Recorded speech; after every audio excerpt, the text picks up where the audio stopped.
What the fuck is up? So much to get into. Angry Black Quarterback Podcast, of course, back with another banger. We're going to have Garen. We got, so Garen, he was on, I think, episode 2 or 3, and he is a diehard Niners fan. And we talked, if you go back to like episode 2 or 3, this is ridiculous. I can't wear this. Also, we got 2.0 as well. 2.0's actually got his camera on. He's muted right now, but we'll go ahead and cheer him because we can all see him. And I don't know if he realizes that we can actually see him. But, yeah, so we're going to have 2.0. We've got Elwood who's going to come take this beating that he's about to get. Max, my buddy Max, might show up. He's a Niners fan. Then, of course, you know, Mr. Goody at some point, if he arises from wherever it is he is there. I cannot look at myself while I talk at the same time. But welcome. You know, episode 21, it's wild. I honestly don't think if I would have started some video, podcast, vlog, whatever bullshit this is, around my favorite football team, and not just around that, but around football in general, my teams in the NFC Championship game, Eagles absolutely are dominating right now and destroyed the Giants. And then we did watch the Cowboys lose a close nail biter. So we're going to get into those. And then obviously Pat Mahomes running around on one leg, went out there and he won himself a game. That was probably one of the craziest things I've seen. That was like a Byron Leftwich style moment where, you know, he wasn't getting carried down the field, but he might as well have been. He was hobbling on one foot when he was doing handoffs. But they ended up winning their game.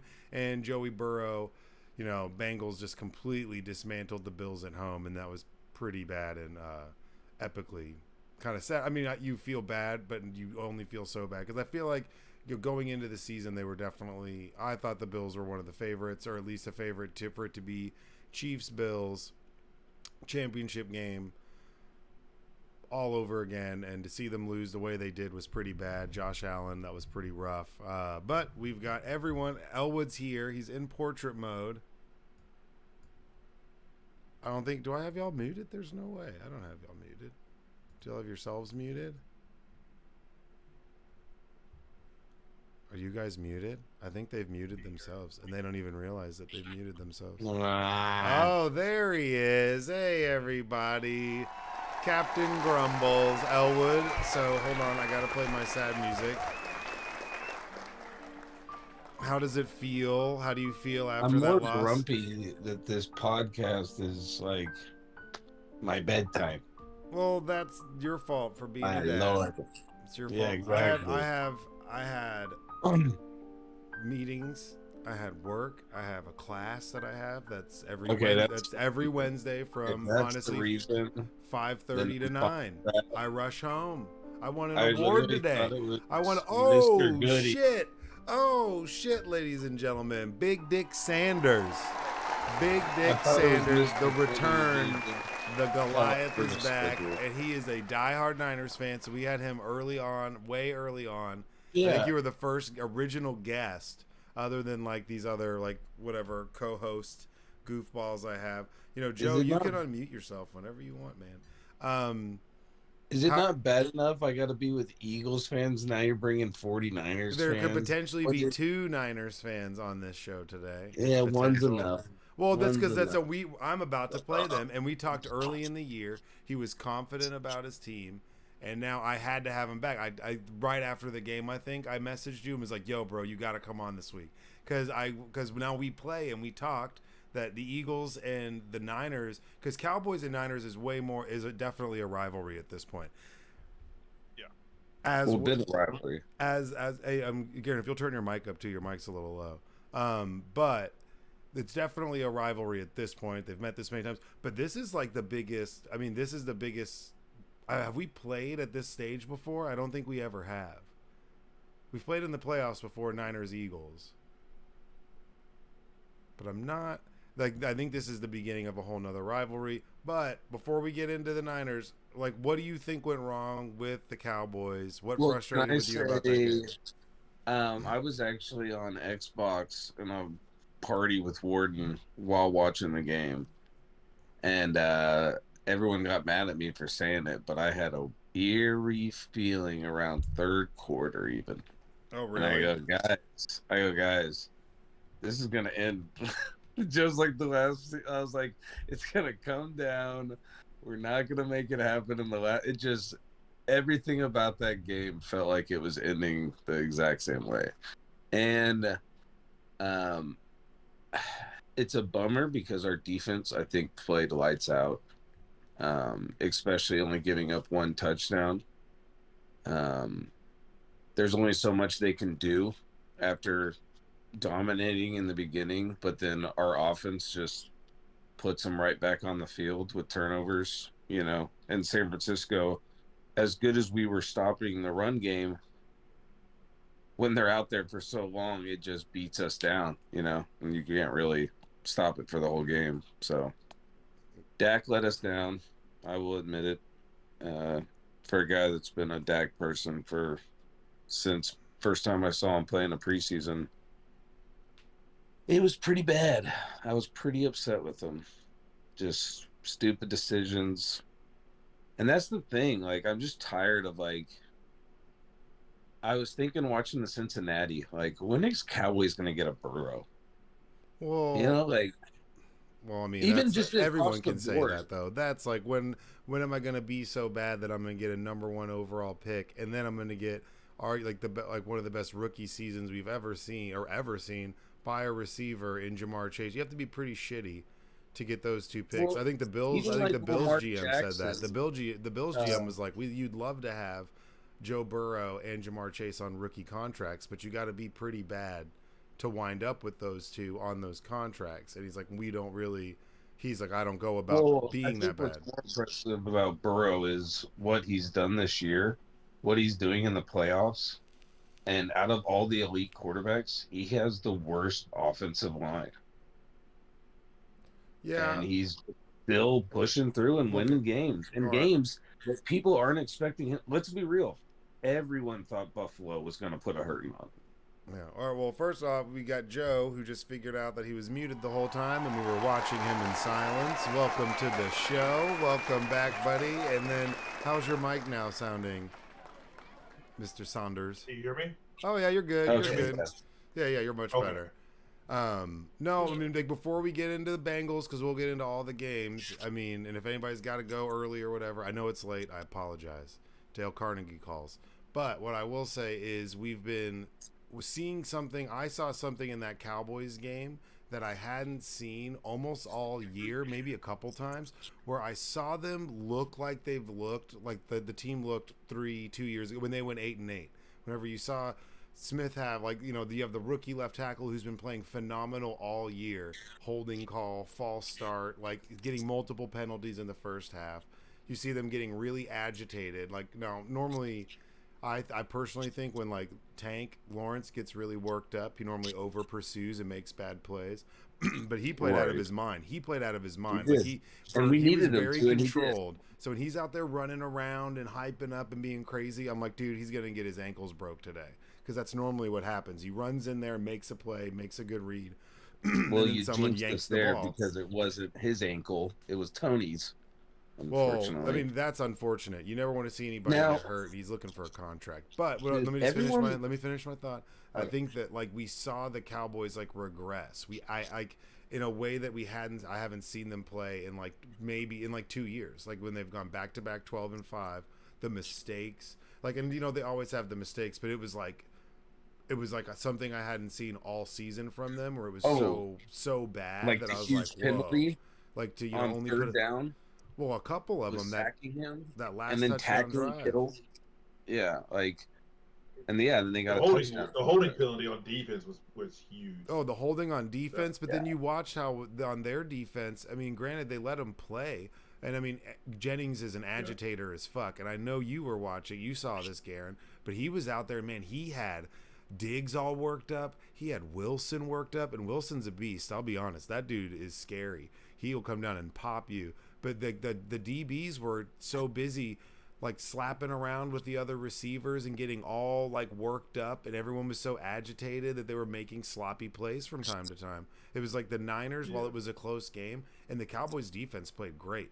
They really, that offense really got underneath their skin throughout the whole first 3 quarters. And I was watching it with one of my friend's kids, and they were complaining. They're huge Cowboys fans, and I'm just running my mouth because we won. So I'm like, I'm safe. But also, it's Cowboys Eagles, so you don't get it, man. Can I Like stop you there? gotta How old is this perpetuate. kid? He's like 11, and he runs his mouth nonstop. What an Eagles fan! He's like, I'm gonna watch it. He shows Just a up. He little shows up in a Cowboys CD fan so I Lamb can rub it jersey, in and his he's face. hold on, no. You stupid Cowboy kid. No, he sits there and runs his mouth all year because he's a Mahomes fan, so he likes the Chiefs and he likes the Cowboys. So he's like, no, Eagles suck. Like, one of those. he's like me. I mean, most of y'all. I mean, Garen for sure. You knew me at like in like 7th grade. I was running my fucking mouth. Yeah. So I was like, he was like, oh, Eagles suck. Da da da. So when they were falling apart, I was like, see, but I was like, look, Braden, you haven't been alive long enough to know. Like, this is what y'all do. Watch, there's gonna be more penalties, and you're gonna shoot themselves in the foot. And then Dak would throw a pick, and I would laugh.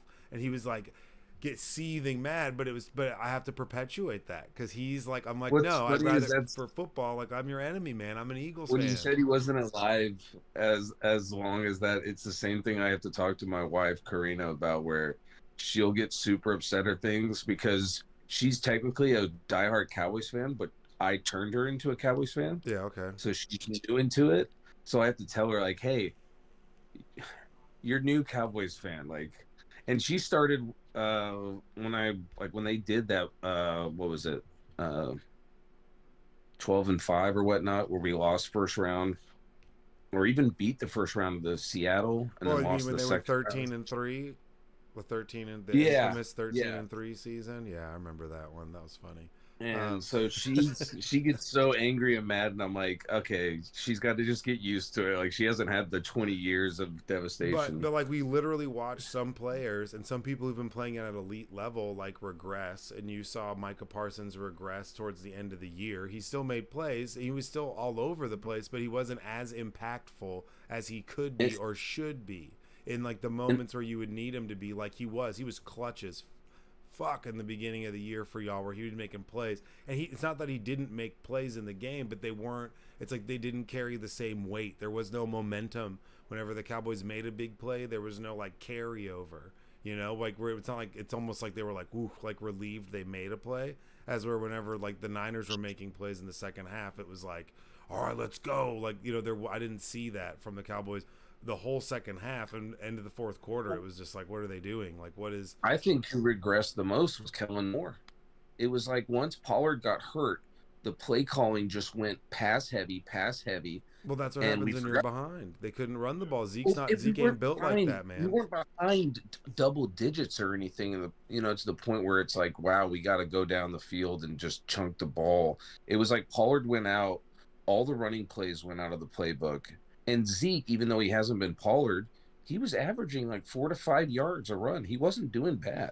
Yeah, but and then I'll want to hear your thoughts on this, Garrett, in 2.0. But I would say that the defense, that's the best defense y'all have played outside of ours in the way that they're constructed, and they're better in the middle of the field. Like, they're like juicy spot, especially with their middle linebacker. Warner covers so much field, and I love Greenlaw was one of my favorites. Like, I've loved Greenlaw since, because he's just so fast and Madden. Big play, Dre. Yeah, he just makes plays, and he's so fast that I think that people overlook how quick they are, that they could cover Schultz. They could cover some of these guys that are Dak's safety blankets. So they took that away, and the formula to beat the Cowboys this year has been like, if you can get after their pass, if you can get after them with just a regular pass rush, and you can just drop back in zone, and you have like the athleticism at like that slot position and in that middle of the field where you're not going to get beat with quick slants all day, like, you can beat the Cowboys. Like,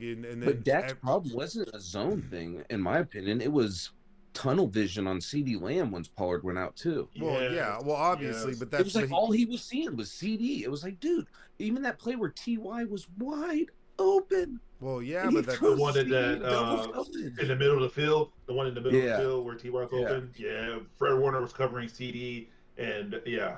Oh yeah, and that was he was wide open on that seam, and they were running like double seams, and that throw was still a little suspect because Warner covers. Like, you should be going the opposite, the opposite direction of where he is, of wherever he is. That other seam on the opposite side is obviously 1-on-1. So I feel like you would make. I was a corner. I wasn't a quarterback, and you were an end. But I'd say like I feel like, I mean, Joe, you can maybe like right. If it's dropping back, I would go to the opposite seam of where that middle linebacker is going to go. I feel like that's a simple read, especially with how they had that lined up with. I saw someone break it down with the blitz, but they're not going to blitz because it leaves too much open. Dan Orlovsky, and it was just like, yeah, like some of those reads seem simple. He was making those before. He kind of regressed, and I think the way the Cowboys conducted themselves on the field and not making those bonehead plays and penalties and getting kind of losing control of their emotions, I think that the Niners were able to do that. Like they pestered the fuck out of them. Right, and it wasn't just turnover. It was the turnover in the red zone. Well, that was like, huge. Yeah. But then once they started running, it was over. Once they started leaning on you, that was it. I mean, Trent Williams made somebody disappear. I mean, whoever's over there is vanishing. I'll be honest. I'm surprised Maher actually made kicks in the game.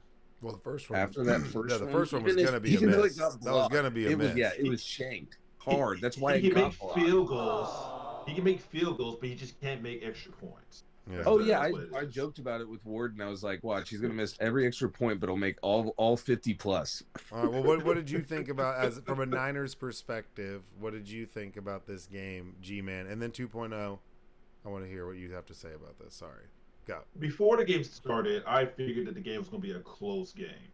Like I both defenses are unreal.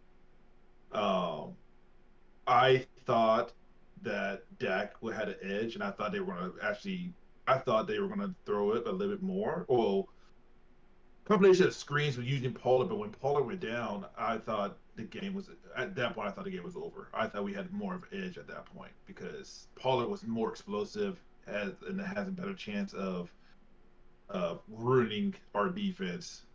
But when he went down, and all we had to do is we don't really have to really focus on Zeke. Just focus on that passing game. I figured we had a much better chance at that point. Yeah, if they can't run, the Cowboys, it's like Cowboys in Tampa. That's what I said whenever y'all played. I was like, whoever runs the ball will control this game because everything they do is predicated off the run. If they can't run, then you just have to worry about them passing. They're not getting around you. Like, and CD's good, so he can get open. Everybody else will be somewhat covered to where you'll just instantly look for that. You'll be like, oh, well, CD's one-on-one. But they're not going to let him. I did think that Dallas was going to use Dak a little bit more, like trying to use him like a scrambling ability a little bit more, because what I always said to people is like, Niners' kryptonite is mobile quarterbacks. I feel like, and the reason why I say that is because we lost to Chicago, we lost to Denver, we lost to Atlanta, and we lost to Kansas City. All mobile quarterbacks we lost to. So Dak Prescott, I thought they would use him a little bit more, and that would give them an advantage as well. But the fact that he didn't run, I thought we have more. We have a chance more. No. What do you think, Joe? What do you think of the game? Oh, you're muted still. Oh no, we're having technical difficulties with Joe. Joe is Captain Technical Difficulty. I agree. Everything you were saying about Dak and the run game, I thought that was a Kellen Moore misstep. It was like, why are you keeping him in the pocket? He does so good off play action. I mean, even the Niners try to run a scramble with Purdy. Didn't work out, but they did try it, and I thought that's something they're going to use with Dak. You there, Joe? Joe? No, you can't. No, Lord. He's always having some technical difficulties. I saw it last week. I saw it last week. Yeah, dude. It kills me. But we love him, and you know what? Smartest guy in the room. He's like a genius engineer, scientist boy. Yeah. Nah, but I mean, it's always something. Our defense, like, I was honestly scared about McCaffrey. And I thought Cowboys defense at the start of the game, I was like, wow, we just tackled McCaffrey behind the line of scrimmage. Like, oh, well, I mean, there's no, like, and that's like the weak part, the weak point of your defense. I don't think your defense really could have played any better because that's the weak point of your defense is your run Yeah. defense. So the fact like True. and like so like for me like your run defense is definitely the weakest part because you're quick sideline to sideline, so you'll get in front of people. But like Trent Williams gets his hands on you. Like if you can get your hands, like you saw with Trent Williams, or you saw with our right tackle Lane Johnson, if you can get your hands and you got quick feet, and you can get your hands on Micah and stay in front of him, he's not getting around you. Like he's a monster, but if you're bigger than him and you can lock those fucking elbows and hold them out like they teach those tackles to do, if they can lock you out and just push you around and kind of shovel you out and make you go wide, you can make Micah Parsons disappear in a game. And that's like that's where the run. So if you pull that guy, you pull Trent Williams into Micah Parsons, he's going to be running, looking to blow something up. He's a little bit smaller, and if he comes in and pull blocks on that guy on a counter, I mean, I like Trent Williams in that running scenario. I like Lane Johnson. I like even like a Kelsey. Some of these athletic offensive linemen can keep up with them. It's the big statues that can't keep up with them. The dudes with quick feet. And to your point about them not playing any better, I mean, honestly, in my opinion, if you're going to win a playoff game, you would think you would do so holding the other team to one touchdown. Do you agree, Joe? God. Click on the server. I do need subtitles. That'd be tight. Hold on. What is going on? Oh, Joe. No, Joe. It's got to be something like if you click on okay, it. I can like, read his lips. I heard I'm trying. If you right click on it, you can pull up the server. I love this kid. And I think Cowboys did. I think it was one of the better games of the weekend too. No, it definitely was, but I mean, we saw it's disappointing. I mean, not for me, but like I understand why Cowboys fans are getting more and more frustrated because there's just like a drop off and there's an inconsistency that's been happening. By the way, I don't want anybody thinking that's like some Nazi thing in the background. That's Charlie Chaplin making fun of Hitler movie. So, well, I mean, all right, no whatever. pro-Nazi. I don't think anyone was going there until you did. So now, thanks. Hey, for you that. never know. Appreciate you, James Elwood. James Elwood, everybody. May or may not. I know. May or may not. Sport, but have you heard that they're trying to cancel Aretha Franklin? You feel like a natural woman? I mean, I think that's a little absurd. That song's just been around. It is. It's absurd. Not a little. Well, we're here to talk sports, not Don't talk touch about my girl Aretha.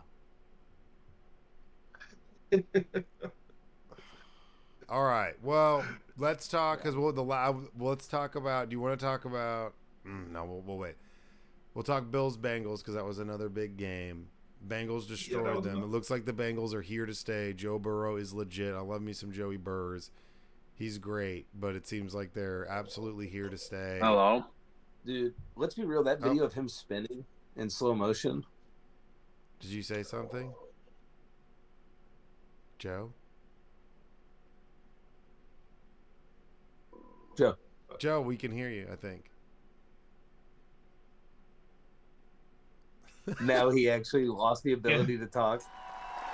Why can't he hear us, though? That's the question. His green light for voice is going. Yeah, I see. And now he backed out. Oh my goodness, dude. I love Joe. Can you hear me? Yeah, we can hear you. Yes. So I don't know. You know what? We could hear you earlier, but you couldn't. Okay. But you're good now. So you're just like a voice in our might head. be an internet. It might be a bandwidth thing, Joe, where your internet might be bad right now. Computers are not my strong suit. That's me. I built this bad boy. Thank you. Let's see here. Like I said, it might be a internet thing to where once you put on the video, it like doesn't want to do audio and video at the same time, taking up too much bandwidth or something. Tell your frat bros to get off the porn sites, dude. Whoa. Bills Bengals. Joe, I want you to talk Bills Bengals first, since you have a voice right now. Go. Did we lose him? Amazing. It's like Oh, it's now we can't hear him though. dude, I think it's an internet thing. It's gotta be. I feel like I had that at my old house in Austin on You Discord. can just be a Like, voice in the sky. This is amazing. All right. Well, Garen, what did you think about the Bills Bengals? Joe, we just keep trying, and when you get in, you can just cut us all off. Just cut us off when you start. We miss that golden, angelic voice, that young, energetic voice. But come on, you gotta. What's going on, man? Bro, Joe Burrow is cold blooded, man. That dude is cold. Dude, he's so That's why gross. I mean, He's so the good. eye. that dude. Dude. Did you that just say dude he's right all there. right? He's all right. I Joe said Burrow. it's the eyes, Oh, like his like bags. It's like cold. Like he's just he's like that one actor. he's like, just so the good. dude that- He's smooth. He's polished. He's more mobile than you Yeah. realize when he starts shuffling around and moving around. I mean, he's absolutely legit. I love watching him play football. I loved watching him play at LSU. And I'm not gonna lie, I didn't know who the fuck he was until he was at LSU. But I loved Justin Jefferson over Jamar Chase or any of those guys. So when we drafted Rager, I was pissed. And I actually have a text message conversation that I've screenshotted between me and C Monty.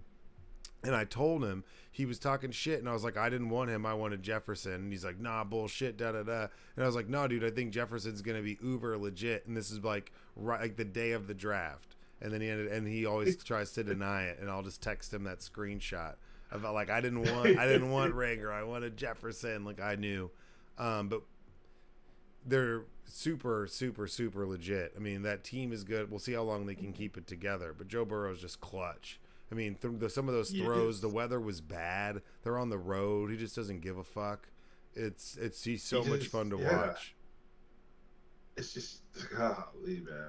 And that's what I'm saying. That Yeah, video, I it's slow thought the motion. Bills had an advantage. I thought the Bills had like a much better advantage because of that weather, because of where they're at. But Joe Burrow was like, nah, bro. This is my element. This is my world. And when he grew up in Ohio and played football in Ohio in the winter and all that shitty weather, and honest, like Joe Mixon's a beast, and if he gets going, I was like, whoever runs the ball in the shitty weather is gonna win. Whoever runs the ball, not just Josh Allen, but everybody else around him. Mm-hmm. But yeah, I mean that team is built like they scare the shit out of me. The Bengals are pretty scary. Their O-line's a little banged up. They got a lot of people back for that game, but they're still they're on shaky ground. Where, they were down, I think the game before, 3 of their starting offensive linemen, like 2 guards and a center. Yeah. So they are missing some pieces, but, you have Higgins in the mix.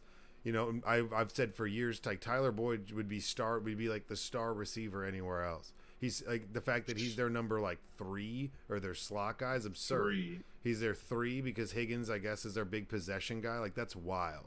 He's really talented. He's a good athlete. Good tight end too. I always loved Hayden Hurst.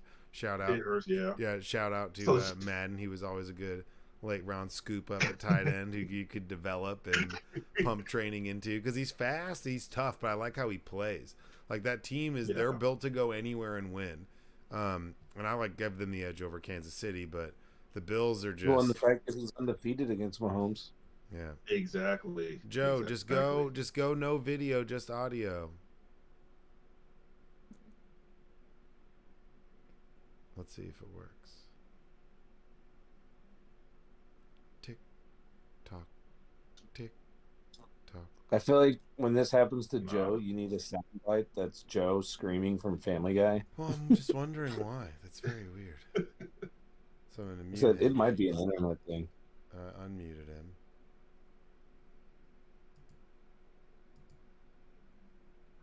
Yeah, J-Hugs has him muted the whole time. No, I look. That'd be epic, though. I've not done that before. I can read your lips. Fuck you, buddy. I see you can read those damn lips. I see. I read those lips. Better watch it. Yeah, I don't think the Niners are going to win this weekend, but I hope they beat y'all. Hey, man. Well, I mean, the Niners. I'm less afraid of the Niners now. Well, actually, before we get into that, because that's like the bigger game. Next but, week, yeah. Kansas City. I mean, what do y'all think their chances are of advancing to the Super Bowl? I mean, Mahomes It's is all with the obviously injuries. hurt. It's obviously Yeah. hurt. I mean, the Bengals defense looks scary. They can get after you with 3. DJ Reader is coming for you. That's a big old boy. Takes like 4 people to block him. I mean, I don't know though. I like the Bengals in this game. I like the Bengals in this game for sure. Just off of like health, availability, all of those things. I am so much more weapons, man. Like their receiving core is just. I feel it's too much for the Kansas City defense. Like I like Kansas City's front 4. I just don't like their secondary. No, their secondary, I mean, I like their pass rush for sure, but no, I'm just not. I don't know, man. The way the Bengals are playing, it makes me feel like I keep accidentally clicking on him. Hold on, let me see. Disable video, undisable, mute, unmute. So, when you're saying you're scared of the Bengals, or the way you just I'm shuddered more, while talking about them, are you even saying that far as like them being the favorite for the Super Bowl? No, I just think that they're playing with house money, and they're definitely in a good position, and their road's pretty clear. And Joe Mixon, like, they have a good running game. They have 3 good receivers. They have a good tight end. They have a really good safety. They're good at all 3 levels. Yes. Yeah, we can hear you. So just stay like this. Oh, but he put on his camera. Can you hear me? Yes, we can hear you. Yes. Oh, let's go. All right, you're on a delay, but it's fine. Don't touch it. Yeah. Don't fuck with it. Perfect. Everybody, welcome. delay? 2.0. You're fine. You're fine. No, you're fine. Don't worry about it. Don't touch anything. So my genius nephew, who's named after me, is finally here, and his little basement Harry Potter space under the stairs, and he knows how to work, and he knows how to use it. He's got the mic going. Let's go. Yeah, something like that. Well, what now? How? Give me a recap. Cowboys, Niners. Cowboys got what was coming to them for talking shit all year. What do you think? Also, they did. So first off, I think it's hilarious how Brock Purdy has as many playoff wins as Dak Prescott and Tony Romo. I think that's got to come out first. So. Whoa. Hey, But then also, Hey, like, Romo. shots fucking fired, dude. Fucking. and also like this was the first game that Brock Purdy has started that. Well, no, let me rephrase this. This was the game that they ran the ball the most since Brock Purdy has started. So, like, I don't know why Kyle Shanahan kind of went away from that being aggressive with Brock Purdy, letting him throw the ball, letting him have success. I don't know if it's a trust thing. I don't know if it's kind of like a playing it safe thing. Like, it's the playoffs. We don't want Mr. Irrelevant to lose us the game. But, like, we're just going to run the ball. Obviously, they got the win in the end, so it worked out. But they aren't going to be able to throw the ball that well against the Eagles, who have the #1 pass defense in the league. So they'll have to resort to the same game plan. Christian McCaffrey is having like calf issues or something like that. They'll probably like pump him full of something for the game, so like he'll be all right, but he'll still have that issue there. And I'm just picturing Good seeping out of Christian McCaffrey. They pumped him up with stuff. No, well, I mean, and that's true, but no, and that's a good point. I think when it came to the with the Cowboys, it was more the pass rush. They have the ability to get after you so quickly and get on you so fast that the likelihood of there potentially being a turnover. And there were some plays where he got pretty close and was running around and kind of like had to get the fuck out of there. And I think he realized like, ooh, I got to be real careful, because we've seen this defense. If they start creating turnovers, they'll get on a roll. Like, you know, they'll start. And if you're in a 3rd and long and a 3rd and half to pass against the Cowboys defense, that's a scary position to be in. Not because their secondary is that great, but because their pass rush is that good that if they're coming, it's going to be really hard to stop everybody. Like, that's almost impossible. I'm glad you brought that up, because I forgot to bring it up. the should have been, I mean, easiest interception I think of Diggs' career that he just dropped blatantly. I mean, Well, I mean, that was bad vision. That's- I mean, I could tell you, like, those will sneak up on you where you don't realize that they're there until it's too late, and then you're like, "Oh shit!" Like that's happening right now. no, Like, don't. It hit him in the hands. It hit no, him I in the know, but you got to forearms. think It hit about him in no, the it's the chest. line of It vision was like though. a kickoff return. It was like, dude. But it's the line the of same- vision. The same goes with Dre Greenlaw. Dre Greenlaw had that should have had third pick, and it should have been he should have had it, and then we've been to the house. Like Oh, we should have been yeah. up by 2 touch scores. Oh yeah, So, that I was mean, like, and that was a gimme. Okay. That I was will a say huge Parsons game. had a screen pickoff that would have been to the house if he could have brought it in. Mm. Yeah, I mean, there was a lot That's of a- opportunities, and I think they realized that the Cowboys pass rush has the ability to create those opportunities. So, like, we got to be real careful, and we just got to I keep knew it was leaning over on them. Kittle made the catch too. When that catch was witnessed live, I go, "Wow, the ball's falling in their corner." Well, good point, Yeah. 2.0. What about the Eagles-Giants game? What do you think, guys, think about that? 2.0, you go first. I mean, that was just an absolute decimation of the Giants by the Eagles. They dominated them all passing game.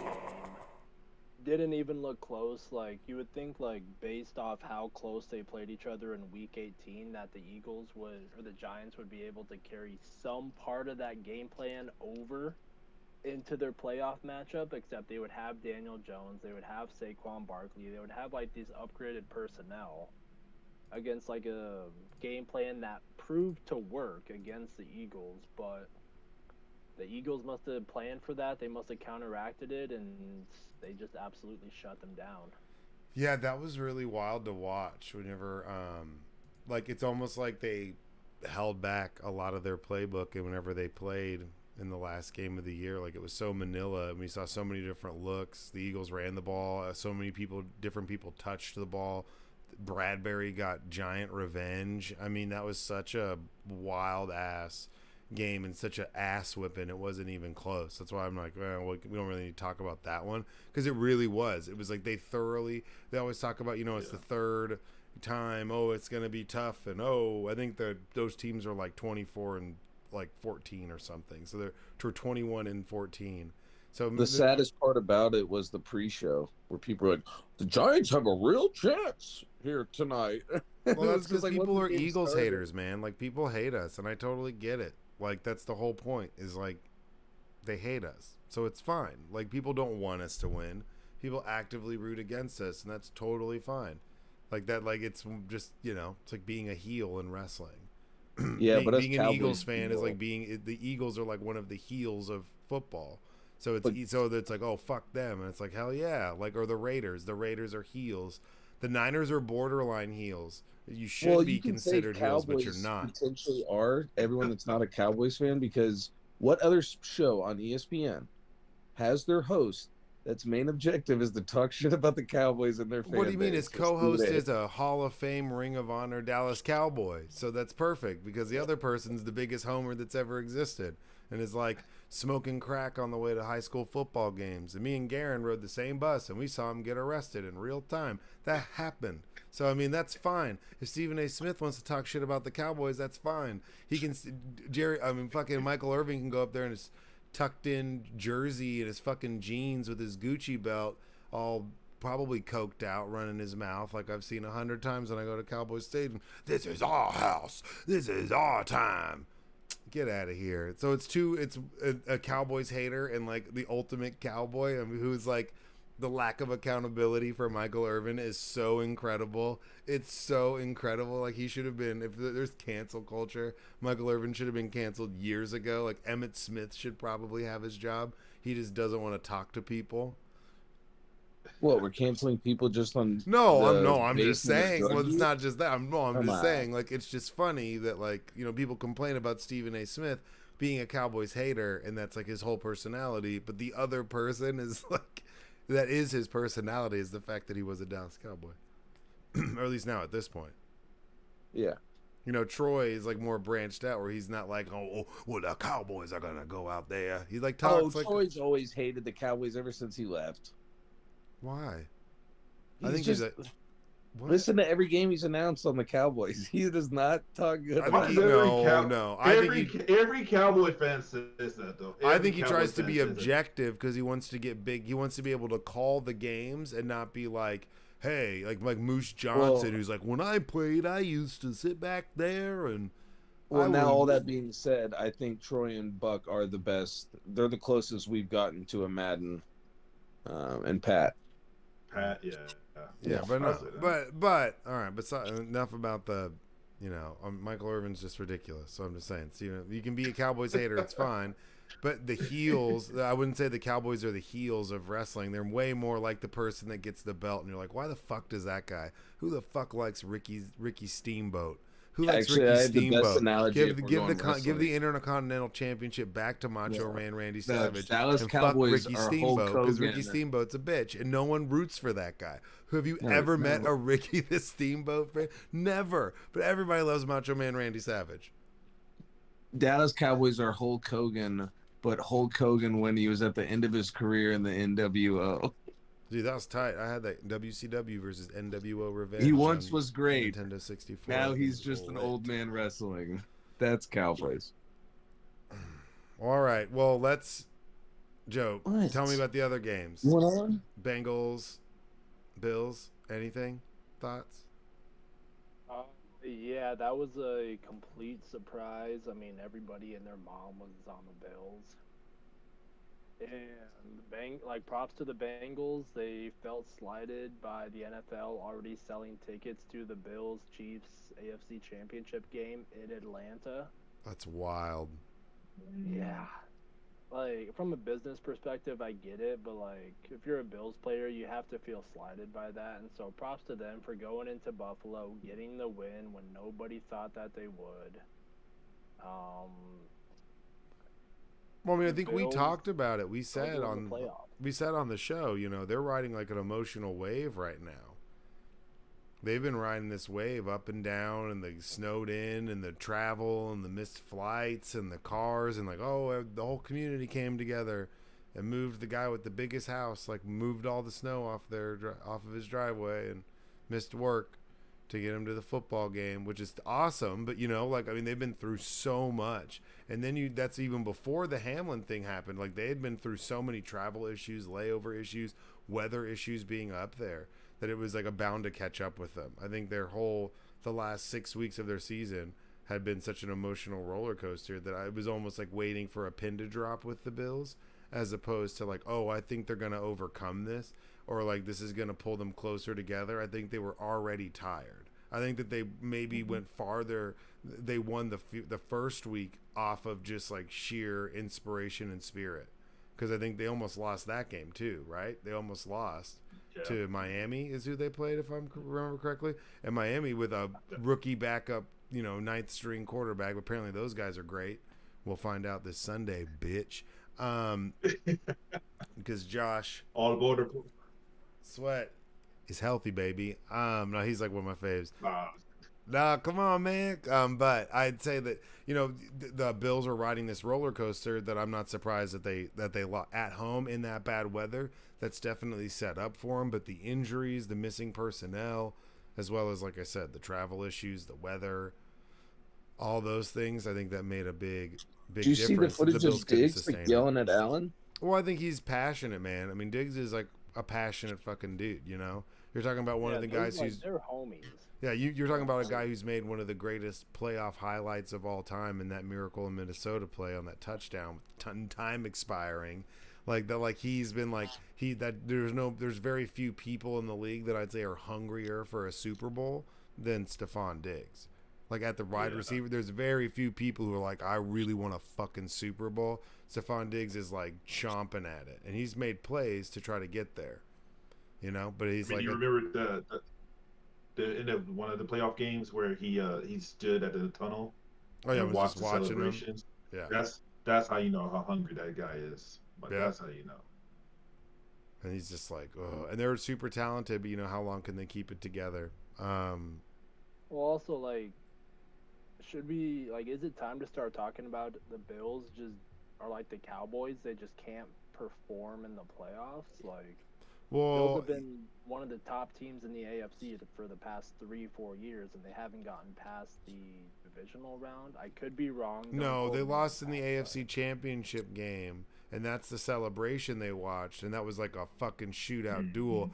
You saw what's his name? What's their receiver? Gabriel Davis? Is that his name? What's his name? The really good or Gabriel? Yeah, Gabe Davis. Yeah, Gabe Davis. Yeah, Gabe Davis. That was his coming out party. That dude had like 3 or 4 touchdowns in that game. Was just making plays, and he has not disappeared since. That was one of the craziest games I've ever seen, ever in my entire life, including the Eagles Patriots Super Bowl that we won. That's one of the craziest games I've ever seen. And I mean, they've gotten there before. Like they've gotten to the cusp. I mean, that game went to OT. Did it go to OT? They changed their playoffs rules. They changed the OT rules because of that game. Yeah, So, I mean that game was so nutty that they've been closer than the Cowboys have been. You know, but you got to think about it. So here's a good way to put it into perspective. Jalen Hurts was born, went to high school, graduated, went to college, transferred, and then graduated, then went to Oklahoma, then got drafted, sat on the bench, then started, and then did all of this, and now has made it to an NFC Championship game. And all of that's happened since the Cowboys have been to an NFC Championship game. Yeah, instead of just saying his whole life, he had to.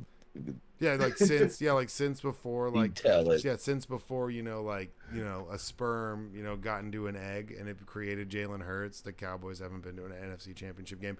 And what's even crazier is Cowboys fans will talk shit to Eagles fans about how shitty we are. But since y'all have been to an NFC Championship game, we've been to 1, 2, 3, 4, 5, 7. Well, to my fellow 5 guy here, you can sit all high and mighty all you want with your one. What 1 Super Bowl? That's fine. We have 3. We have world championships. We've been around since before the Super Bowl existed. I don't care.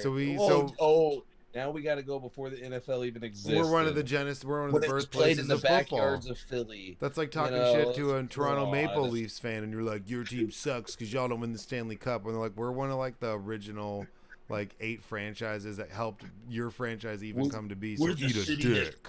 We're the city that celebrates a made-up figure statue.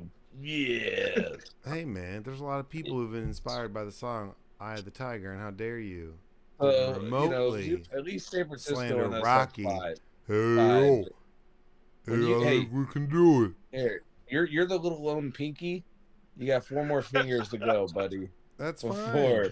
I can still say that we beat arguably one of the greatest quarterbacks of all time in the GOAT Super Bowl MVP. And like for me, so whenever I was a kid and we lost to Tom Brady, like we were still like in school. So like I had to wait that whole time for them like to play them again and be able to beat that fucker after losing to him by a Super Bowl and being like, like that was like satisfying. So it was like I got like a revenge Super Bowl. Like very few people can say they got a revenge Super Bowl against Tom Brady. That's like not a thing. That doesn't exist. And all the teams that have dominated Tom Brady in the Super Bowl are like from the NFC East. I was gonna say, what do you mean? The only other team, the Giants? Yeah, let's go. That's how we do it. I'm pretty sure you could. Hey, you still have time. Hopefully he comes back. You can play the Raiders in the Super Bowl. Cowboys, Raiders. Dude, you know how many fights? Do you know how many fights would happen if it was a Cowboys Raiders Super Bowl at like a neutral site? Because they would all travel. Even the people from Cali would like show up. But there's not a hatred. There's not a hatred with that. What was that, Joe? Then like that would be the worst Super Bowl matchup in terms of just fan bases. Yeah, the entire league despises. What? Well, let's say Phillies are the worst. If it ends up being like, let's say it's Eagles Bengals, and they're like, boo. God, and they're like Bengals are the favorite. Fuck the Eagles. That's not. I think that plays into the Eagles' into the Eagles' hands. Whenever the Eagles are favored and they're like, oh, they're gonna destroy them, that's when I get nervous. But whenever they tell them like, oh, you guys suck, they're like, what? But all right, big game. Do you have picks? Do you have follow up for picks? Because Mr. Goody's not showing up. Do you have picks 2.0? Yeah, I got 2 picks. You bold son of a bitch. You're getting a round of applause right now. Well, before we do anything, let's get into Joe's bets. How did we do on our picks last week, real quick, and then we'll get into the game. That's the more important. All right, real quick. Last week we went 1-2, down 1.1 units. Going into it, we had the 49ers -4 against the Cowboys. That hit. The 49ers did win 19-12, so they did cover. Before that last field goal by the 49ers, it would have been a push, but thankfully 49ers actually have a kicker that can make a kick, so they got the cover there. Then we had the Chiefs -8.5 against the Jaguars. That did not hit because the Chiefs and Doug Peterson hit a last-second field goal to bring the score to 27-20, which obviously brought it underneath the 8.5 points we needed to cover. Just frustrating, but, that's gambling. Doug Peterson clearly had money on the game. He had to cover, I say that jokingly, of course, because NFL people can't bet on games. Unless he's getting Calvin. He's got Calvin Ridley on the squad next year, so maybe he's getting bad advice. Yeah, that's what happened to our kicker. Draft pick or something, because he's gonna go. Dude, okay. And sidebar, whenever they get Calvin Ridley, that team's gonna be scary as fuck, dude. The Jags are coming. That's gonna be scary as shit next year. Calvin Ridley, Zay Jones. I mean, I think Lawrence and Burrow are the true next phase. They're gonna go off offensive line, maybe. They might go tight end, like the first tight end in the draft could potentially, maybe, because they have Ingram locked up and they still have money. They're scary. Christian Kirk, that's a scary fucking team. That's a scary team next year. They were already good this year. I mean, they got destroyed. I get that, but they're going to be scary for years to come. And Etienne's 26, about to be 27, same age as AJ Brown, who they just he's the same age as Trevor Lawrence, because they both came out of Clemson at the same time. No, that's Etienne. I'm talking about Calvin Ridley. How old's Calvin Ridley? He's 26. He's 26, 27, and he's the same age as AJ Brown, who were just he's so young and he's so good, and he's a freak of an athlete and crazy fast. That's gonna be scary as fuck. And he's had a year off without taking the physical damage that comes with playing in the NFL. So he'll be as fresh as he's ever been in his whole career. He's been chilling, playing the game, working out, smoking weed, and got a year off. Right? Because they don't test for weed anymore. That's what that bro's doing, dude. He's just chilling, smoking weed, playing the game. I bet you he's got a great My Career 2K player. He's probably got a couple 99 my players on 2K careers out there. Good on the court, got all the swag on there. He's definitely prestige 5 times. This dude is crushing it right now online. That's gotta be a Family Guy sketch where it's the NFL announcing that they're no longer testing weed. And Ricky Williams is at home just going, son of a bitch. No, Josh Gordon is still trying to get on a team. And is motherfucker. Yeah. There's some people who are just absolutely furious about that. Oh yeah. All right. Well. And then, so the last bet we had the money line parlay, four-way money line parlay with all the favorites. We had the Chiefs, Eagles, Bills, and 49ers money line. Obviously, the 3 favorites hit, but the Bengals did win, so that parlay did not cash. So overall, 1 and 2. Okay, well that's not too bad. I mean, I guess. But let's hear your picks for this week, sir. All right, so first off, we got the AFC Championship game. I'm taking the Bengals -1 at -110. So this number is climbing rapidly.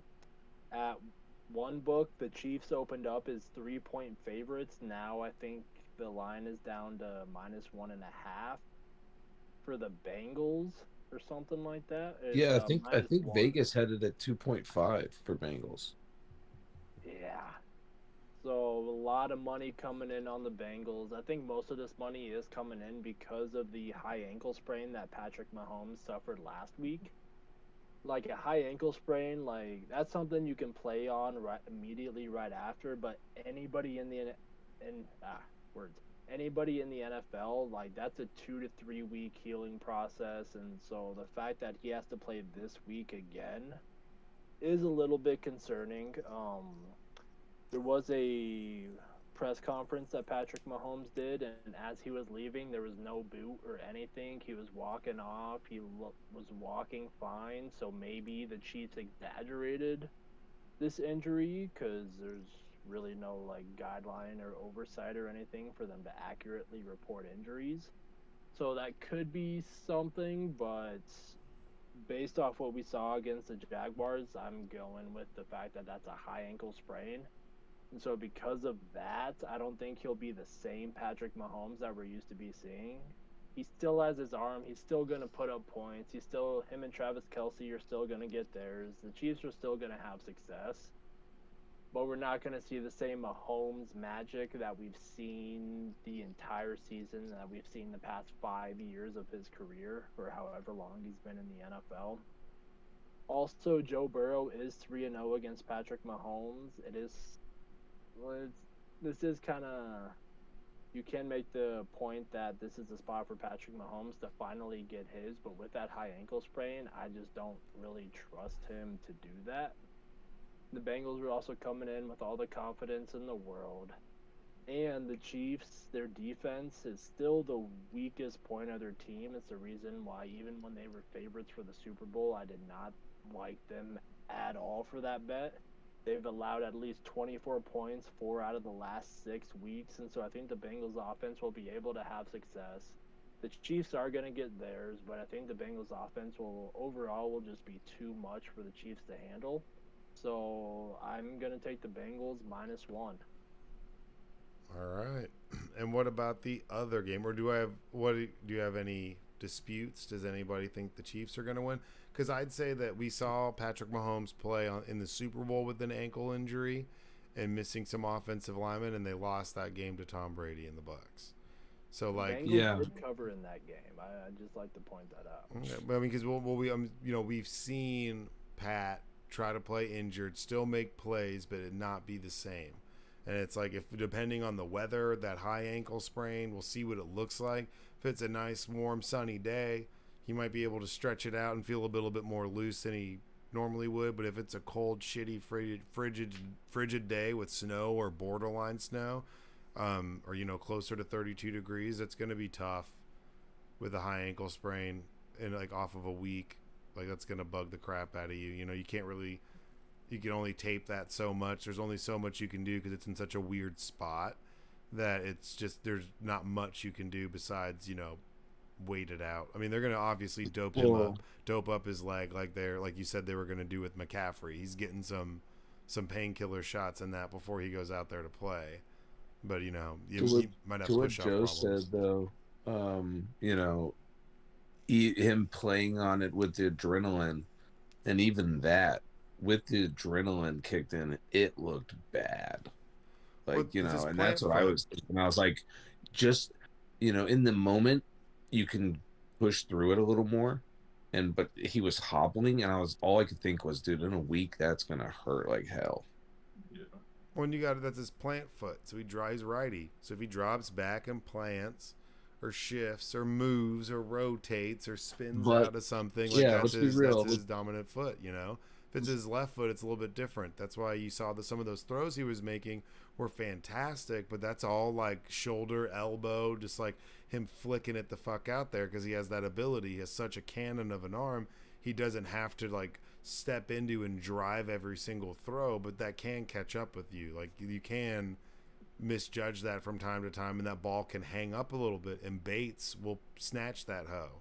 Bates will snatch that from you. And people forget the Bengals have one of the best slot corners in Hilton in the entire league. Number 21, their little slot guy, is one of the best to do it in the entire league. And he's probably their best secondary player outside of Bates, who gets like no love for it. But yeah, I mean, I think I like the Bengals in this game for sure. I mean, unless Pacheco has a big game and they just control the ball, control the clock, and run for like 220 and get some turnovers, it's going to be really difficult for them to just shoot it out. have a shootout with, especially with how the Bengals defense has been playing. I know they give up points, but they create turnovers and they get like a lot of momentum and they make big plays in big spots. I think the smaller the field gets, the better that defense is. Like, so if you're in with them in the red zone, that their defense is 10 times more dangerous than like on their 45, you know? Man, I think Burrow's just more hungry too to get back. He's You know, a he savage, got the taste bro. last year, and he's just like, savage. Joe Burrow I'm is coming. savage as fuck, dude. Some of those throws are savage as fuck. And like there was that one warm up where he drops back and flicks That's it. what I was saying. The And- slow motion where he does the spin. Does the spin and doesn't even Ew. watch it. It's just like, get out of here, dude. He's just having fun. He's just having While it's fun. snowing, and it's the most perfect bomb. Just like, yeah. Unreal. Yeah. All right. And what's the other one? What's your other pick, sir? Second pick, we're taking the Eagles -2.5 against the 49ers. So a lot of money has came in on the Eagles. I think they opened up at -1.5, I believe.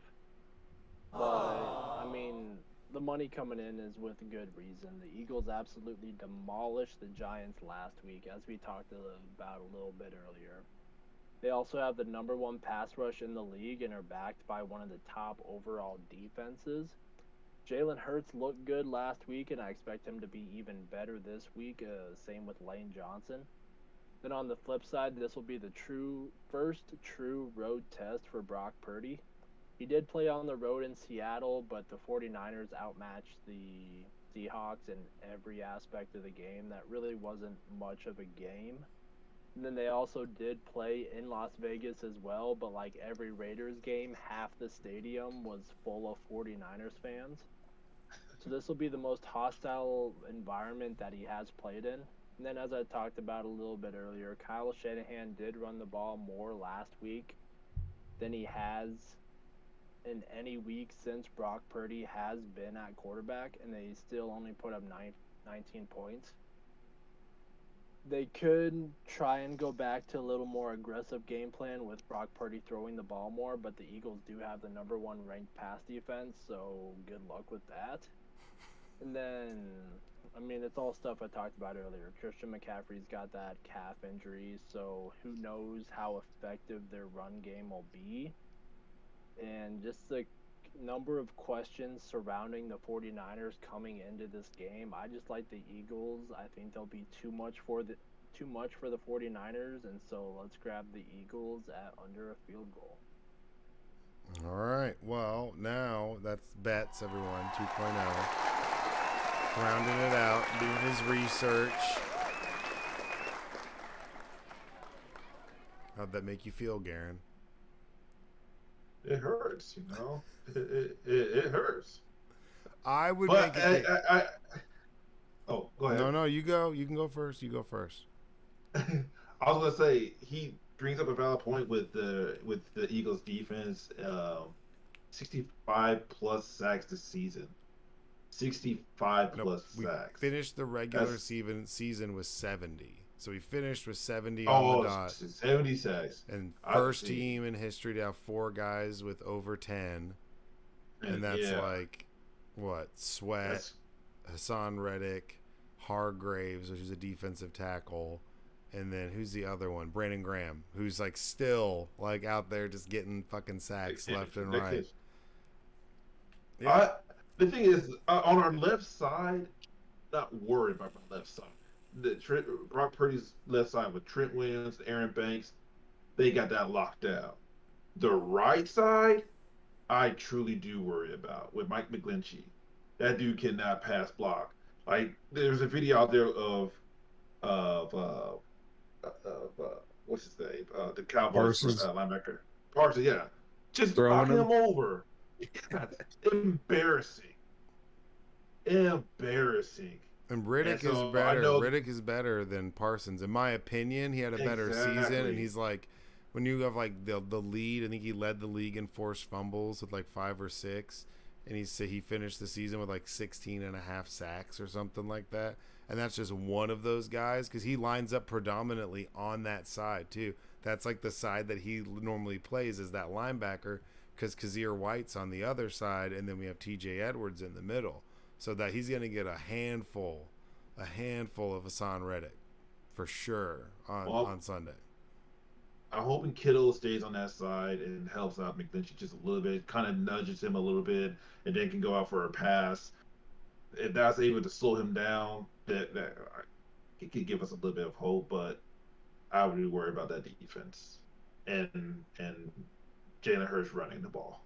And what about your offense? How are you feeling about your I mean, like, so you're worried about my defense. What makes you confident in your offense? You have good receivers.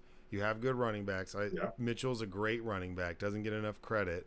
Lost his job to Christian McCaffrey, but he was holding it down before Christian McCaffrey got there, in my opinion. It was a steal, and he was killer for y'all last year, too. He was, but he, just like last year and this year, he's been injured a lot. Yeah, he's missed a lot of time. He's definitely like more on the violent side in his run style. So like I could see him tacking up some injuries. But I mean, I worry about obviously Debo, Kittle. It's like who's gonna cover him? How do we bracket that? I'm worried about your slots. I think that like Ayuk's gonna have a hard time. I think some of those guys on the outside are gonna have a hard time with those two corners on the outside. So it's really who, like, you know, does Kazir White just follow Kittle around, or does he pass him off? Because, I mean, do we have to drop Riddick in coverage sometimes? That's something that you might see Shanahan do, is try to isolate Hassan Riddick and make him drop into coverage rather than have the ability to just come off the edge all the time. True, because if you put Christian McCaffrey in the slot, it's going to be hard for him to cover Christian McCaffrey. It's hard for anybody to cover Christian McCaffrey in the slot. And we have, I think that, you know, Kazir White, that pickup for us from the Chargers, doesn't get enough credit. That guy's so good at getting around. He's so fast, sideline to sideline. TJ Edwards is great. I'm sure Gardner Johnson's going to have his hands full. He's probably going to get a lot of assignments covering Kittle throughout the game. Dropping down if they're in some sort of man, it's like too wide, I formation, and like Kittle's out there, they might put the corners and just zero coverage out there, just man to man, and then drop Gardner Johnson down and make him cover Kittle in those situations on those maybe potential play action plays, or maybe even Blankenship. He can't cover for shit, but I think he can maybe keep up with Kittle. It's going to be interesting. It's going to be a really good game. It's definitely the two best teams, in my opinion, in the NFC for the past like 5 or 6 weeks. Despite the losses that they might have picked up or things that happened. I mean, y'all haven't lost. Y'all have won how many games in a row? 7 or 8? No, 8. 10 or 12. Yeah. Oh, I'm sorry. I guess 8 with Brock Purdy. Brock 8 with Brock Purdy. Yeah. Brock Purdy's won 8 in a row. Yeah, but I mean, you know, total team, y'all are on like a 10 or 12 game winning streak. Yeah, that's true. And that's true. I mean, obviously Sirianni's done a good job, but Shanahan should probably get Coach of the Year. He's on like his 3rd string quarterback, man. He's literally made it to the NFC Championship game with Mr. Irrelevant, who looks good. I remember watching Brock Purdy play in college, and I was like, this guy's kind of You don't think your boy Doug lethal. Peterson? No. I mean, wait, you mean Nick Sirianni doesn't? Our coach? Your old boy. He could. I mean, I guess you could make a case for him. I mean, he probably Jags finished 3rd. I mean, normally it's the coach with the best record. So normally it's we went 9-8, and last year, I mean, if you go from where we were last year to now, if you count the loss to the Bucks, that was bad, and then we rolled through that. I mean, 9-8. If you include that, I mean, the Eagles have won like 20 something. They're like 20-4, 23-5, or something absurd, something absurd like that. Because they won like 6 or 7 games in a row to get to the playoffs last year and lost. And then we have this whole entire season, and we go 14-3. Watch, Washington will win the division next year. Oh, it's possible, I guess. I mean, I doubt that. I mean, we'll see. I think the Cowboys blow it just up. The way that our division goes. But for me, I worry about your defense. Obviously, Bosa, Warner's a monster. I have a huge affinity for Greenlaw. Who's your crazy fucking safety with the fro who just runs around? Oh, Hufanga. He's fucking wild, dude. That guy is a gamer. And how big is he? He's like 6'2", 6'3". That guy's a monster. He's huge. He's Troy Polamalu's like protege. Like bigger brother. He's like Polamalu is Polamalu light whenever you look at that guy. And he makes play. He worries the fuck out of me. I was watching him in that Cowboys game, in those chippy shots where it's like, oh, the whistle's about to blow, and he like knocks down a backup tight end. It's on their ass and stuff. He's just like so chippy. I was like, ooh, I love that, but I'm afraid of that. So I'm definitely worried about your defense and the It's matchups. a low scoring affair, I think. I think it has the potential to be a low scoring affair, but I mean, I think that whoever has the least amount of turnovers is going to win the game. Honestly, I think it's going to come down to who can create some turnovers and get points off of that and maintain the time of possession. I mean, I think that you guys have two good running backs. I think we have like 3 to 4 good running backs. You guys have good receivers, like we have good receivers. So it's like it's going to be interesting to see where they put Devontae Smith. AJ Brown's gonna get his. He's tough. He's a mismatch for everybody, but Devontae's a different mismatch in a different way. I think the biggest game at receiver we could potentially see is gonna be from Dallas Goedert. If Dallas Goedert can sit out there and make Greenlaw cover him, or make Warner go out there that could create plays for Jalen Hurts in the pocket, outside of the pocket, someone else, and they're gonna have to pick or choose. I think that a lot of times they're going to choose Jalen Hurts because people forget how good Dallas Goedert is. They see all that. They're like, oh, man, that was a crazy one-handed with his opposite left hand, just like yank it in with his fingertips, running in for a touchdown.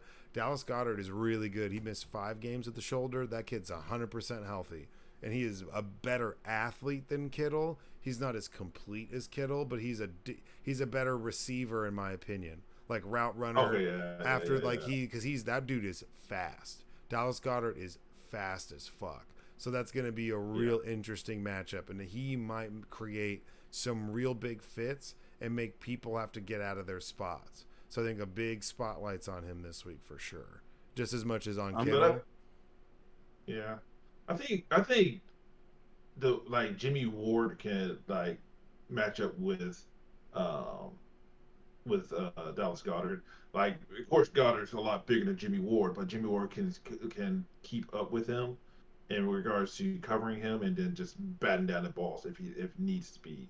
But who knows? Yeah, I mean, I want to Joe, since it's y'all's 2 teams in the game. Joe, who do you think is the better coach? Ooh, that's tough. Like, Kyle Shanahan does have the track record, but then you look at what Nick Sirianni has done this season with the Eagles,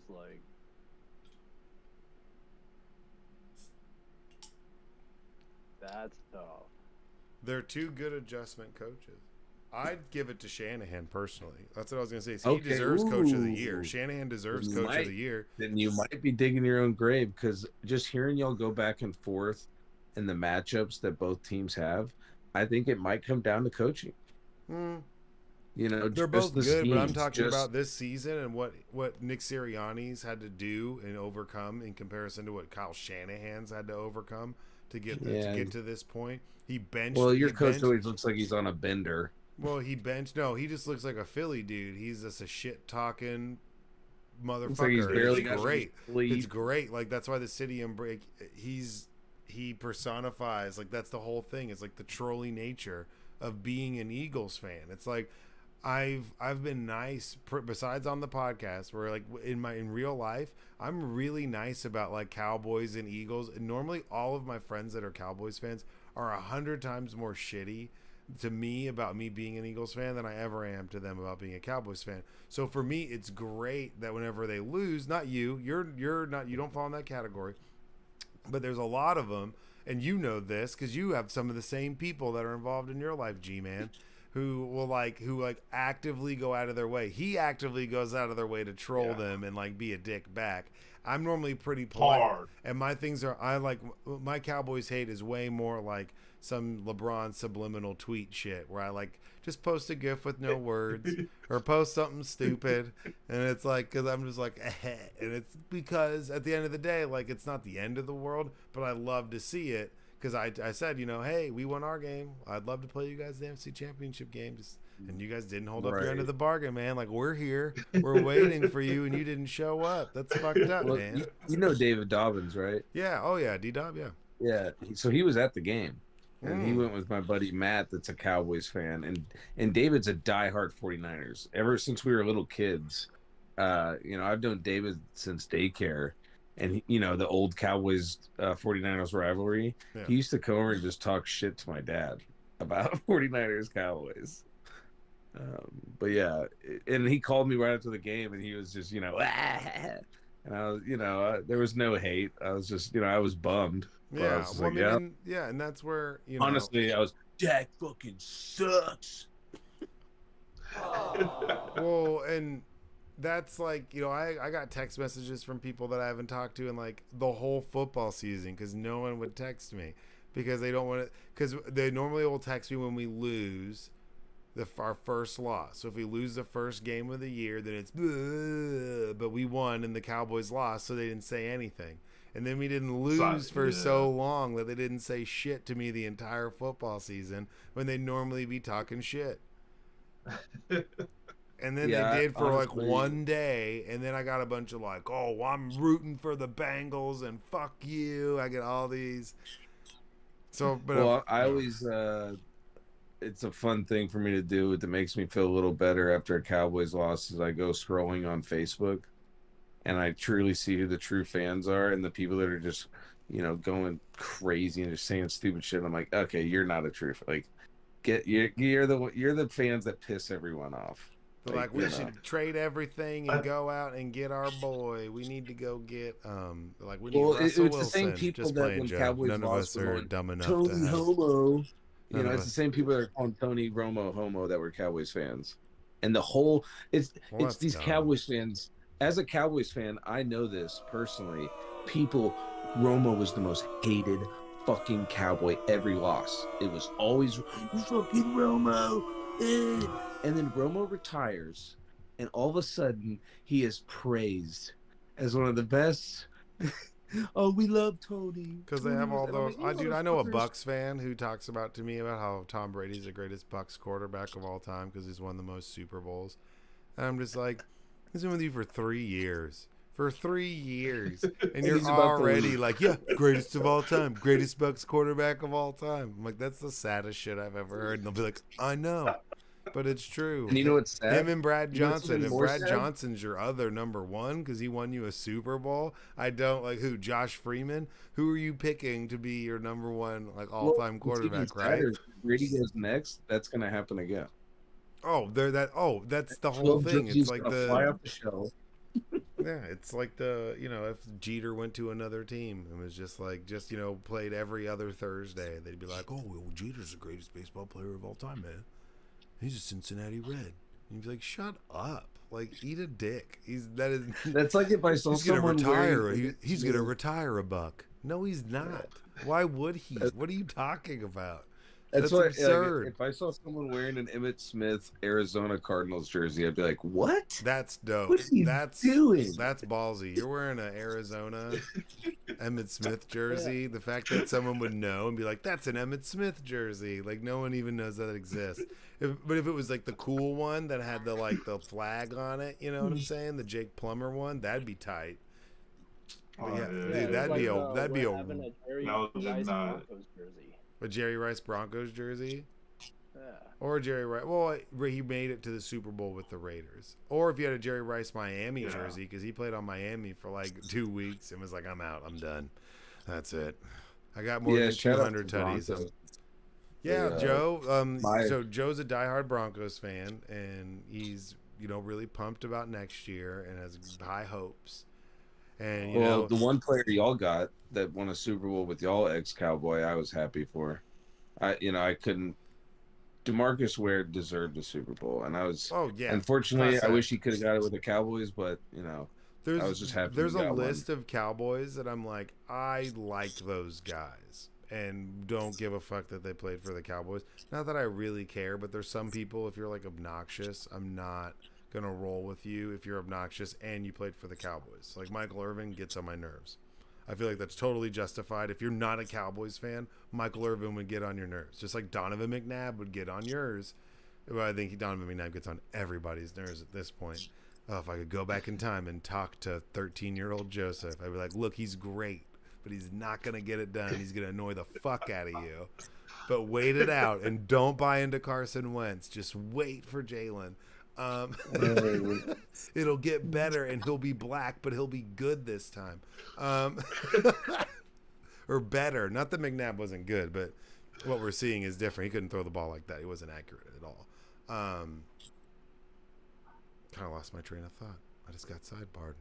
But oh no, but with the Broncos, like, you know, the Broncos are in a spot, and I think, Joe, did you remember that they still haven't started paying that extension? Because that was an extension. So I think there's one more year left on the original deal that Russell has, and then he gets into the $245 million. Gotta keep piling it on, huh? Well, I just wasn't sure. It seems like off of that face by both of the two gentlemen above me, I don't think they knew that it was an extension and not just a flat out contract. It was an extension. Yeah, I thought it was already started. So like how we did our extension with AJ Brown, where he's still not getting paid anything, and his extension starts next year. They did that. Y'all did that, but that's right. For Mr. Who do you Unlimited. think those coaches going to be, Joe? Mr. Unlimited.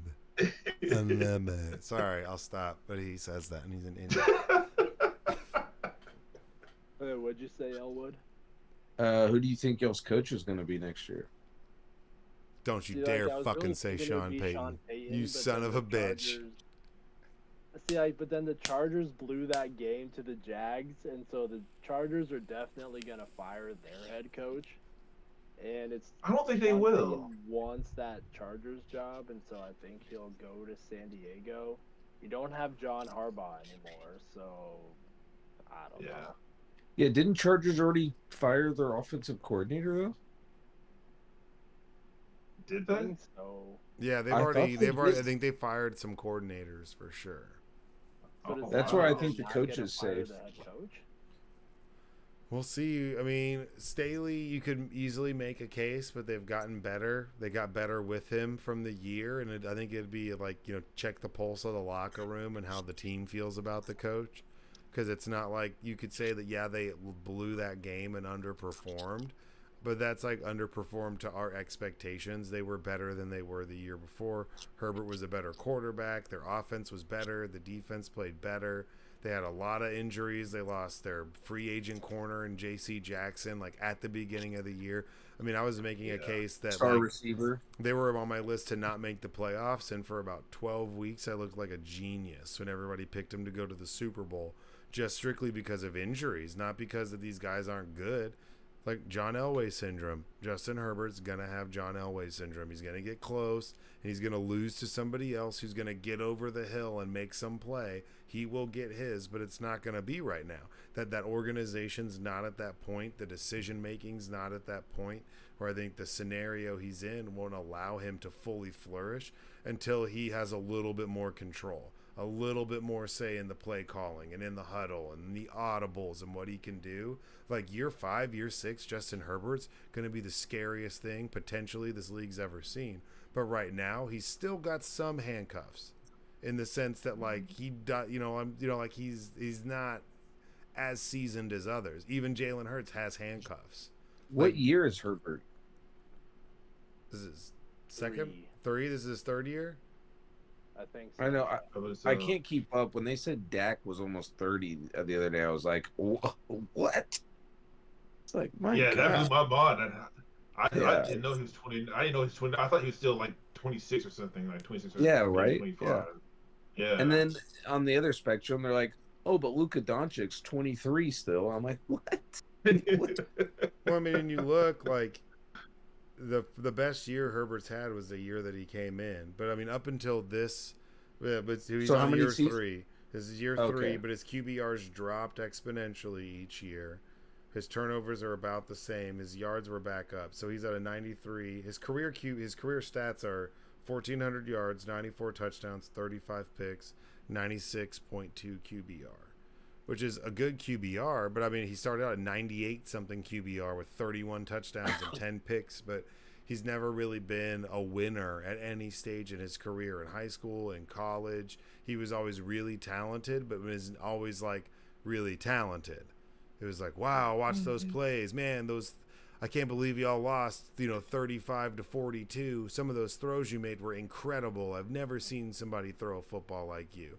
So, he was that guy in school, and he was that guy at Oregon too.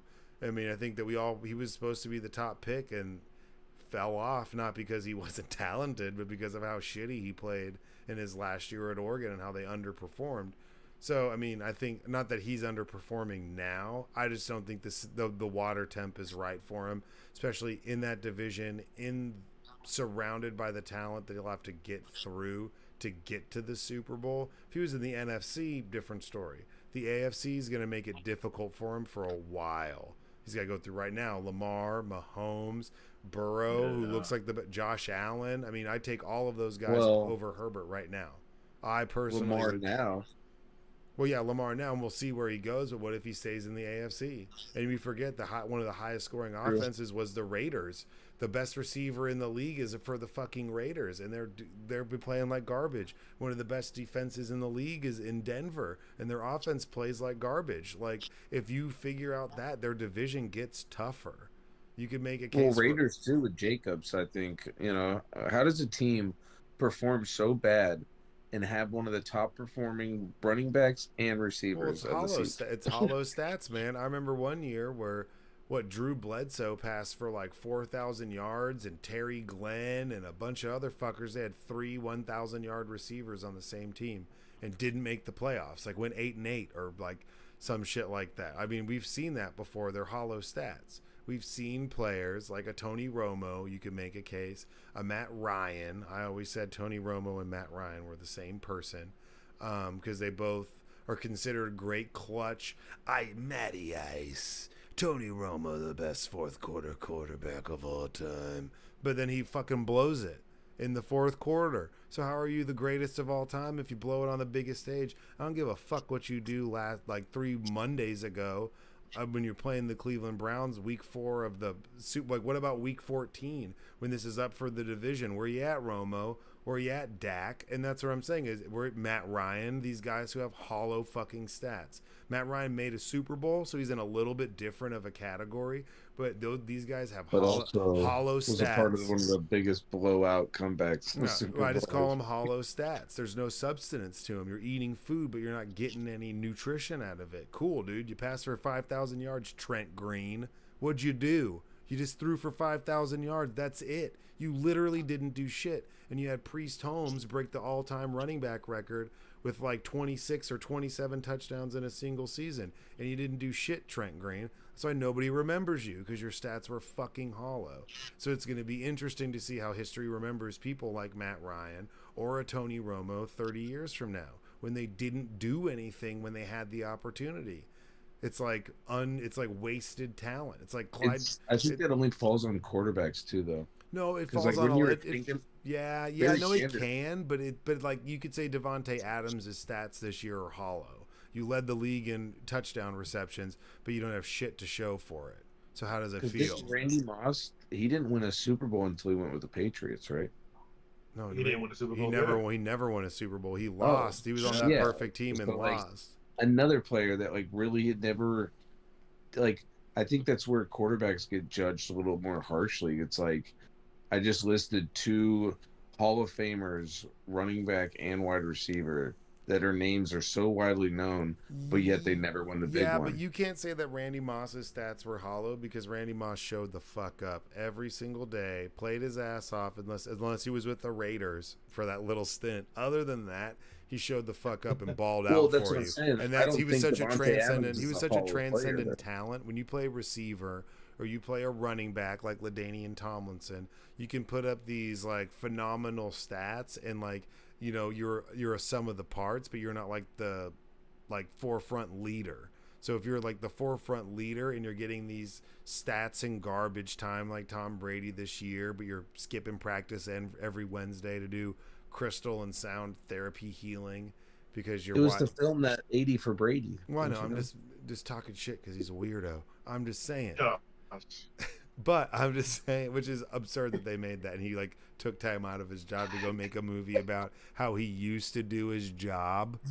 What? Oh, my favorite part of the trailer is and I didn't realize that. I guess on the first times I seen the trailer, and the last time I saw it was based on a true story. I'm like, what? No shit. Everybody's been alive for it. Everybody, everyone, What? An old lady went everyone. to a Patriots game. That's based on a true story. Unless you're 2 years old, you've been alive while Tom Brady has won a Super Bowl. We don't need the footnote. Epilogue not needed.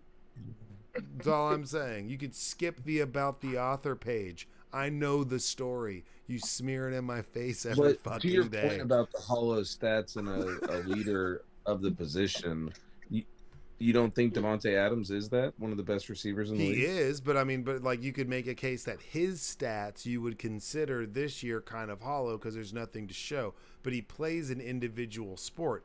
Now, an individual style position. Now, if David Carr led the league in touchdown passes, if Derek Carr led the league in touchdown passes, well, shit, if David Carr did, history would be different for the Texans. But if Derek Carr did, it would like you would say his stats are hollow because they had a losing record, they're in bad shape. They didn't make the playoffs by a long shot and are super dysfunctional. So you would say, like, well, fuck the fact that you led the league. So in Devontae Adams, they feel justified in paying him. They're like, we got to figure this out. We got to figure out our defense. We got to do this because we got the best in the league. But if your leader, your quarterback, is leading the league in all stats, but you're like 2-15, that's like it says a different story. But if you're going 8-8 and leading the league in touchdown passes, or going 13-3 and have the number one offense and get smoked in the first round like Dak has done before, that doesn't help your case. Like that means that everything you did was for nothing. Or if you go 8-8, you shouldn't be the number one offense in the league and go 8-8, and then be like, well, they have a lot of talent on defense. I guess you're 8-8. But it goes to your original point how you talked about Matt Ryan and people that it was just all quarterbacks and talking about Super Bowl and it was just hollow stats that don't equate to any W's either in the regular season or not like they should. Like it doesn't match up. They're not congruent. It's like, wait, hold on a second. So you went 3-13, but you had the fewest turnovers and you led the league in completion percentage and pass per yards. That doesn't make any sense. How could you be statistically best hollow team there is, baby? And that's why I said it. Well, Matt Ryan and Tony Romo were remembered as like clutch fourth quarter quarterbacks, but they've got a litany of like collapses that it's just funny. How can you be called Matty Ice and then like you come up short in the biggest moments? That's like, that's room temp, bro. You Matty room temp. Speaking of Matt Ryan, you're Matty Tap. You're Matty Tap water. You know what I'm saying? What's you're Matty everyone's Taps. opinion on? I think he looked good behind the booth. Who? Matt Ryan. Did you see him on like the pre-show or whatever? Oh yeah. Well, I'm interested to see Tom Brady in the booth because he has like zero personality. So it's going to be really funny to be like, hey, with this sunken you can cheeks. see him turn into a skeleton while he talks about football. Yeah, dude, we might watch him wither away, drinking his juices. Hold on, guys. I gotta take my suppository vitamin supplement. You're like, Jesus, Tom, calm down. It took one 15 minutes ago. How quick do those dissolve in your ass? The thing is, what the hell's the matter? They won't be able to get through a game. Eat a sandwich, dude. Because he'll just like He'll just be like, I gotta go down there. I gotta play. And he'll try to like literally put pads on, and they're like, Brady, you're done, dude. I want him to come back. I so enjoyed watching that asshole get humbled. I've said it all year. Like, I get it. He's good. He's clutch. His sideline demeanor and how he treats the people around him is so grotesque that if anybody's ever played sports, you'd be like, I would never be allowed to do that, talk like that, act like that, have that body language. He's such a bad example of what a leader like in body language looks like to me, for a young kid, that I would be pissed off if my kid liked Tom Brady. I'd be like, if you ever to act like him, you're never gonna play. Like, you're not gonna sit there and cuss out your teammates and miss practice to shoot a stupid movie and then criticize them for not being committed enough so you can go do something for Tubi. Get the fuck out of here, dude. Well, when you're around the biggest douchebag in the NFL for most of your career, have you seen these Tubi movies? They're so bad. Like, give it up, Tom. Like, so seeing him do the booth is gonna be so bad. He's gonna have zero personality. It's like a more boring Chris Collinsworth, like in the making, just with like an attractive, cheesy smile. Maybe attractive. We'll see. I don't know. Now, do you think? Because it's going to be Fox, right? Fox is the one. I think it's CBS. It's gonna be Fox. Is it Fox? Yeah. I think it's. I thought it was C. No, maybe it's Fox because CBS has Romo. Because CBS has Troy. Romo. What is your take on the percentage-wise of it could happen or not? That they team up for at least the first game to announce Gronk and Brady together, because they both are on Fox. Gronk is. Yeah. And it could be really good or really bad. No, that'd be. I don't know. I hope they don't put Gronk in the booth and let him color commentate. That would be like the nightmare. He'd be like, yeah, like, you know, look at his arms. They're huge. And I'm like, yep, thanks. All right. And 3rd and 10. And up, we got a motion to the left. Like, you'd be saying the dumbest shit. And I like Gronk, but Gronk's like duo. Gronk is. You got the analytical and the dummy. Well, yeah, like Gronk. I can't remember which.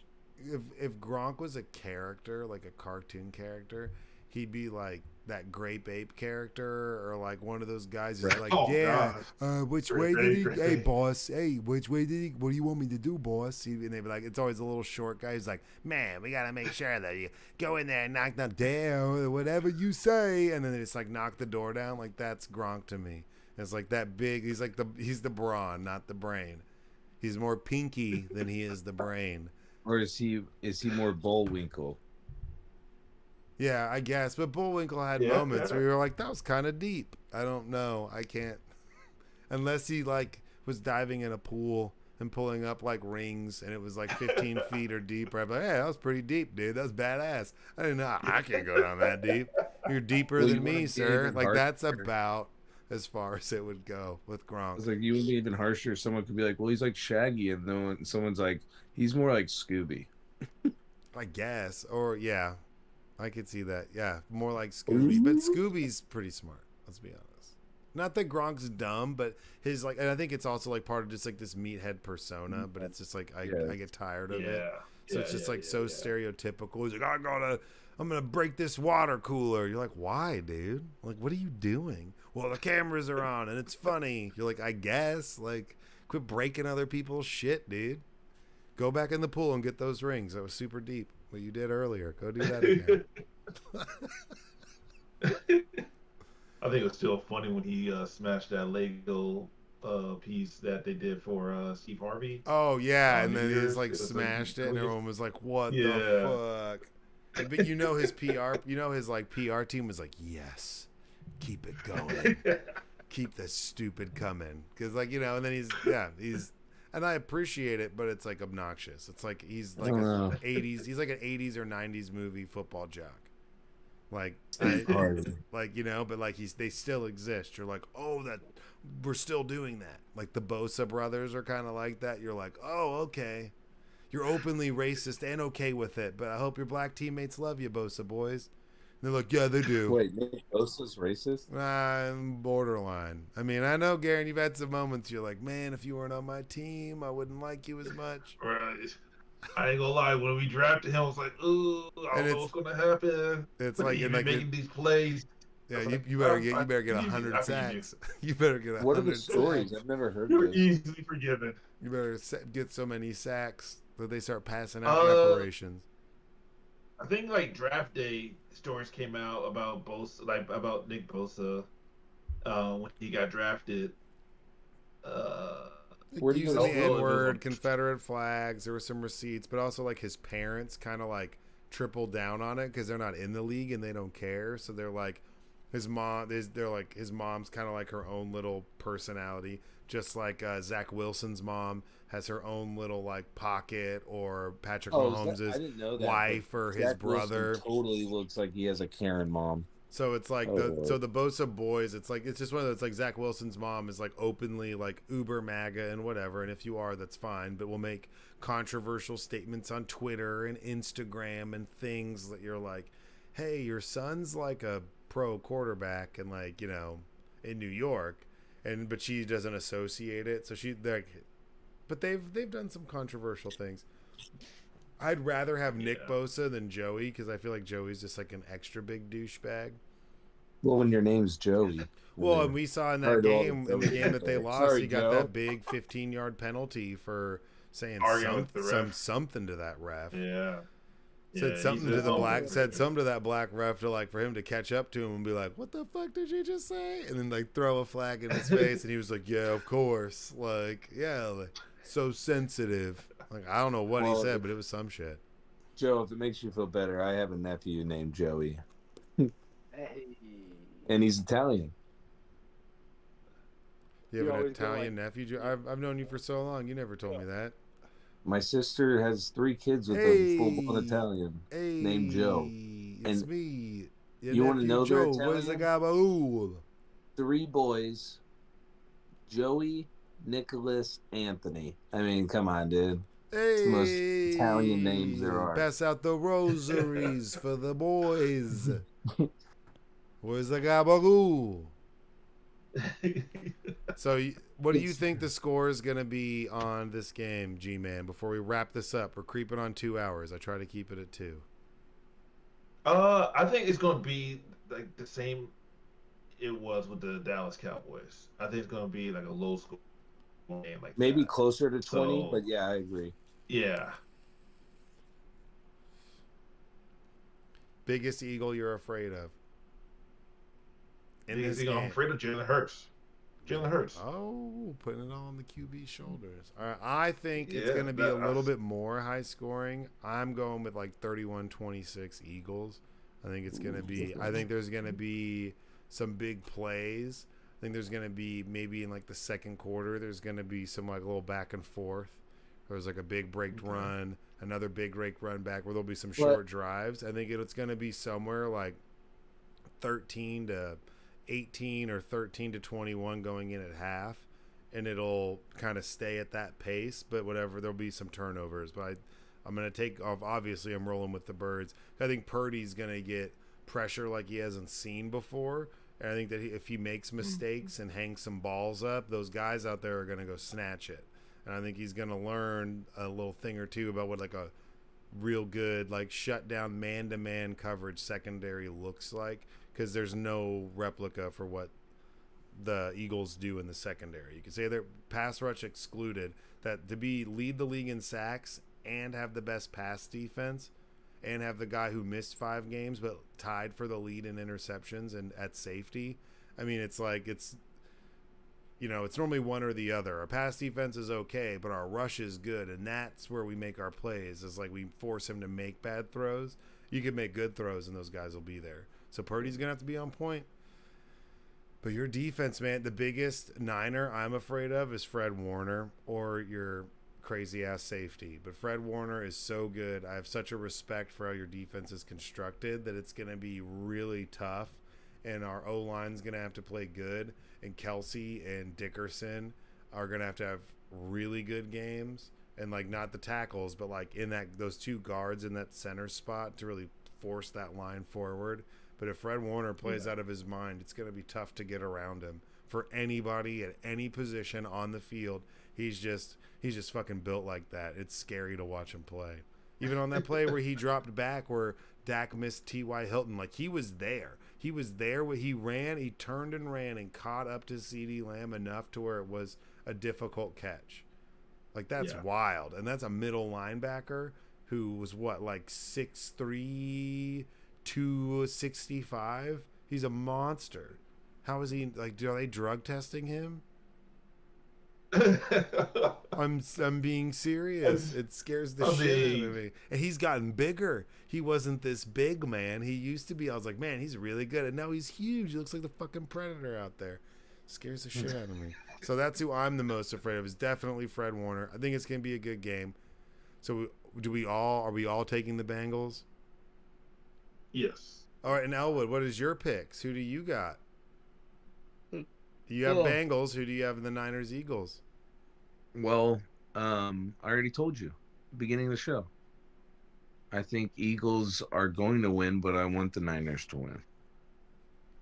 okay. Well, that's not very nice of you, but whatever. Well, I have to pick the team.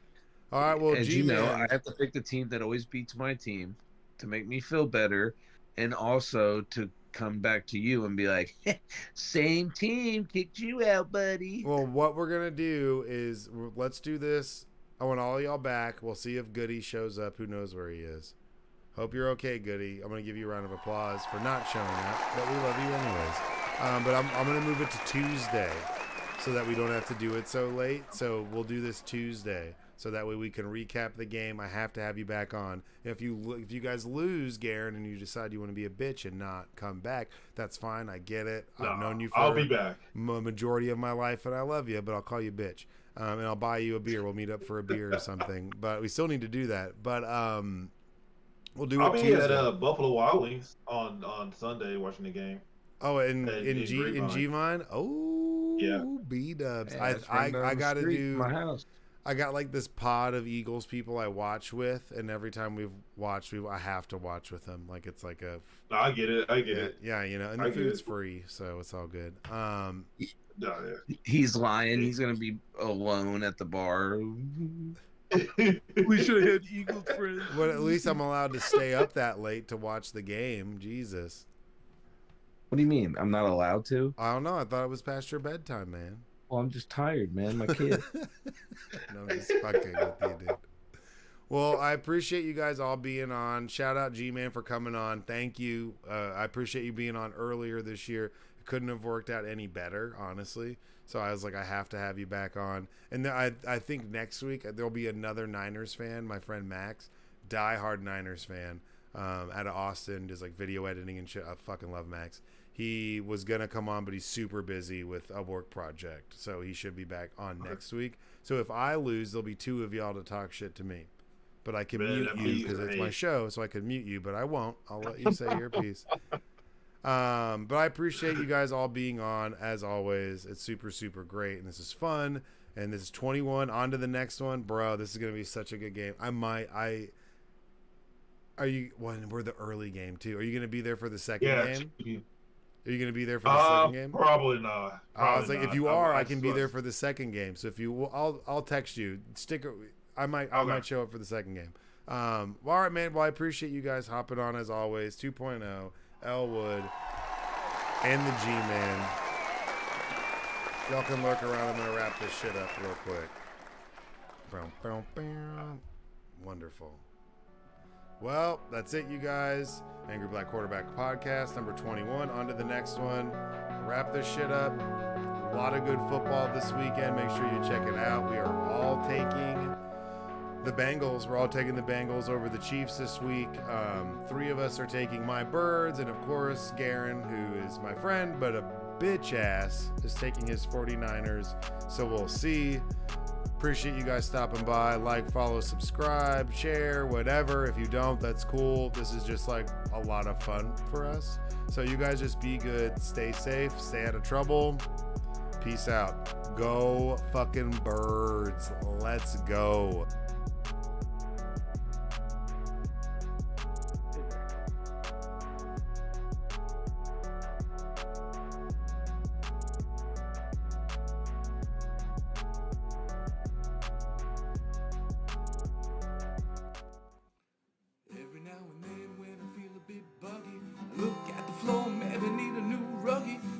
I'll get some beers and get chuggy.